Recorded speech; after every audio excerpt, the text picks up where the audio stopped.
I don't ever remember Dad being irrational. I'm pretty sure he was rationally mad.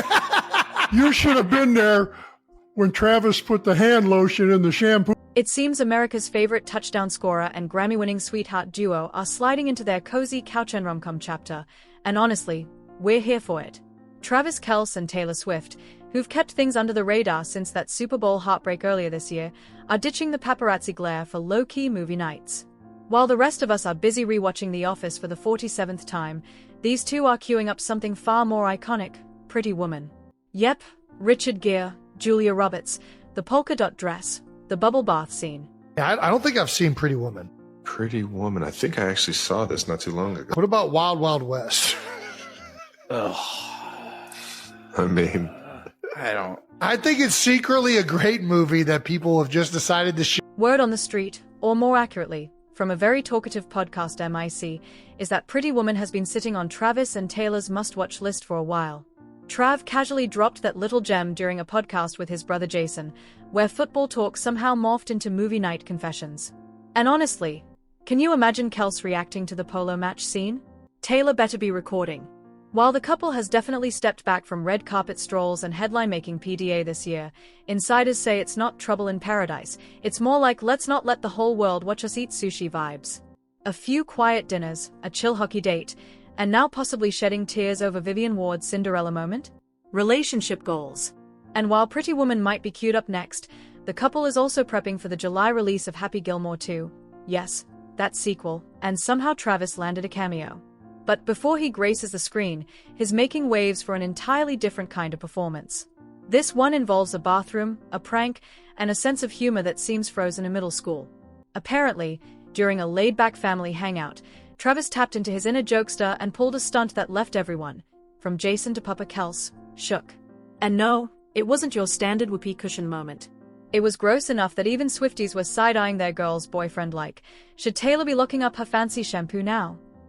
On their latest podcast episode, Travis retold the story like it was comedy gold, while Jason looked like he'd just seen a horror movie in real life. As for Papa Kelce, let's just say he wasn't laughing. Think, full-on dad rage meets why are my adult sons like this? One insider even the poor guy aged 5 years and 5 minutes, and honestly, I believe it. Looked at you and I was like, oh shit, what did I do? Your hair looked like it was glued together, like you had just washed your... Yeah, Travis looked at me and boom, he's out of there. Social media, as expected, went full meltdown mode. People came for Travis, accusing him of being the poster child for little brother energy. The prank was labeled everything from evil and gross to peak frat house behavior. Meanwhile, others joked that Taylor might want to rethink those cute stay-in date nights and start installing motion sensors in the bathroom. Fans were split, some laughing, some horrified, and some just begging, please don't let this man near plumbing unsupervised ever again. Now the big question? Is Taylor going to laugh it off as harmless boyish chaos, or slowly start sliding her skincare into a locked safe? Sources say she knows about the prank, and while she hasn't said anything publicly, people close to the couple think she's seriously wondering whether she signed up for a sweet rom-com or a full-on slapstick sitcom. And just when you think things couldn't get messier than a bathroom stunt gone viral, cue the legal drama.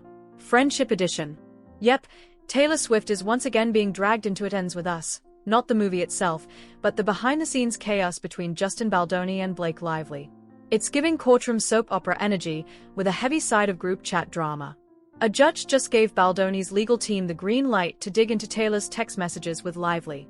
Swifties are already lighting digital candles for How I Message history.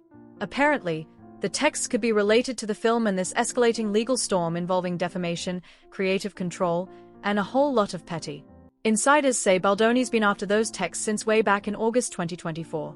First, he subpoenaed Taylor directly, then backed off, and now he's trying again. This time by targeting her chats with Blake. Bold move. Messy move. Definitely I need a distraction move. Blake's team, on the other hand, is batting Baldoni's crew away like flies, accusing them of using Taylor's name for clout and calling the whole ordeal a publicity stunt in legal disguise. The vibe? Leave my ultra-famous bestie out of this. Apparently, Lively even tried negotiating a text for footage trade, like it's Pokemon cards or something, but Baldoni's side shut that down quick. To make it all messier, or funnier, depending on your taste, Baldoni once claimed Lively used her friendship with Taylor to push script changes, and even said she referred to Taylor and Ryan Reynolds as her dragons. Like Daenerys-level dragons. Real subtle. Not dramatic at all. Now, with subpoenas flying and PR teams tossing legal metaphors like dodgeballs, Taylor's name is smack in the middle of a legal showdown she probably never planned to RSVP to. And just as that drama boils over, another old rumor gets yanked back into the group chat. This one starring Olivia Rodrigo and Nashville's legendary Bluebird Cafe, with Taylor once again magnetically pulled into pop culture drama she had zero intention of joining. So here's what went down. Fans started spiraling over an old claim that Olivia's team asked the Bluebird Cafe to remove Taylor's photos before Olivia's 2023 performance. TikTok exploded. Reddit threads popped up. Swifties prepped their digital pitchforks. But plot twist, it was all just a misunderstanding, plus a sprinkle of legal red tape. The cafe's general manager popped up in a video like, "Everybody chill." According to her, Olivia's team didn't demand anything. The pics were temporarily taken down because of copyright laws during filming. Basically, anytime you broadcast from a venue, every photo in the background needs legal clearance, or it has to go. Taylor's pic, along with others, was removed not out of shade but because lawsuits are pricey. And to really snuff out the drama, the manager said Bluebird proudly supports both pop queens. No beef. No sabotage. Just two massive stars who've shared the same tiny Nashville stage, one with sparkles, the other with angst and Doc Martens. Still, fans couldn't help digging up old receipts, like those songwriting credit controversies over Deja Vu and One Step Forward, Three Steps Back. But even back then, Olivia made it clear, no bad blood, no feuds, just feelings she puts into lyrics. So yeah, no takedown request, no bathroom-level scandal, just copyright law being the killjoy again. Meanwhile, stepping right back into the spotlight, shoulder pads and all, is Travis Kelce. And no, he's not retiring. The man is hanging up absolutely nothing, except maybe the emotional baggage from the Chiefs' brutal Super Bowl loss.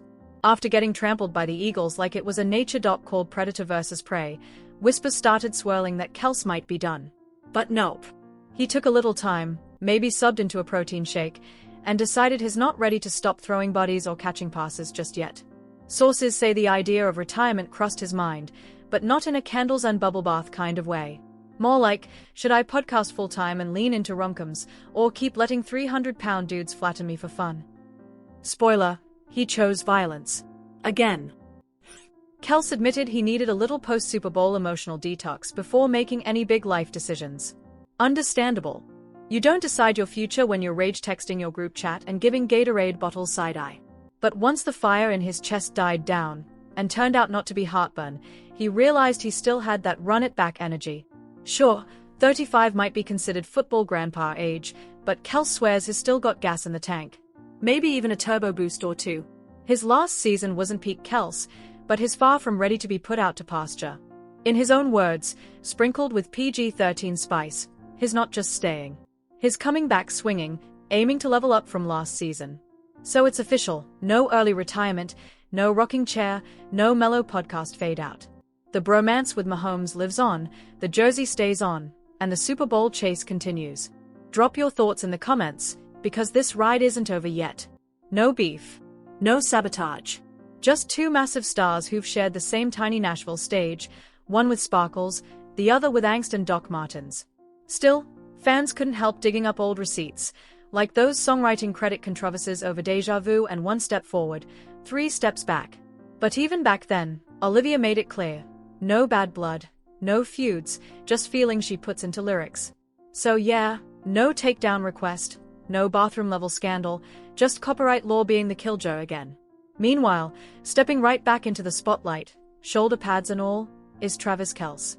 And no, he's not retiring. The man is hanging up absolutely nothing, except maybe the emotional baggage from the Chiefs' brutal Super Bowl loss. After getting trampled by the Eagles like it was a nature doc called Predator vs. Prey, whispers started swirling that Kelce might be done. But nope. He took a little time, maybe subbed into a protein shake, and decided he's not ready to stop throwing bodies or catching passes just yet. Sources say the idea of retirement crossed his mind, but not in a candles and bubble bath kind of way. More like, should I podcast full-time and lean into rom-coms, or keep letting 300-pound dudes flatten me for fun? Spoiler, he chose violence. Again. Kelce admitted he needed a little post-Super Bowl emotional detox before making any big life decisions. Understandable. You don't decide your future when you're rage texting your group chat and giving Gatorade bottles side-eye. But once the fire in his chest died down, and turned out not to be heartburn, he realized he still had that run-it-back energy. Sure, 35 might be considered football grandpa age, but Kelce swears he's still got gas in the tank. Maybe even a turbo boost or two. His last season wasn't peak Kelce, but is far from ready to be put out to pasture. In his own words, sprinkled with PG-13 spice, he's not just staying. He's coming back swinging, aiming to level up from last season. So it's official, no early retirement, no rocking chair, no mellow podcast fade out. The bromance with Mahomes lives on, the jersey stays on, and the Super Bowl chase continues. Drop your thoughts in the comments, because this ride isn't over yet.